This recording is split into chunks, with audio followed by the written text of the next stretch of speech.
Hey guys, welcome back with me again in this channel. On today's tutorial, I'm going to show you how you can turn yourself in a photo into a dark character on CapCut Mobile.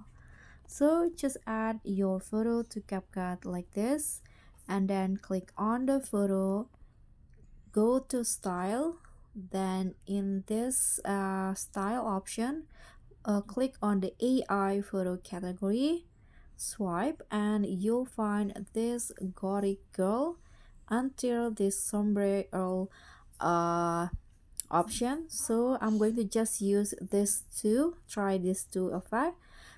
I'm going to use the gothic girl first. Okay, so this is the result. Okay, this one's right here. And let's try this shadow doll.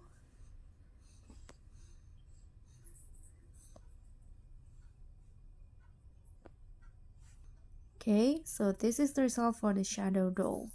So just choose between the two. That's all for me. Thank you so much for watching. Don't forget to like, comment, and subscribe, and also click on thanks. Bye.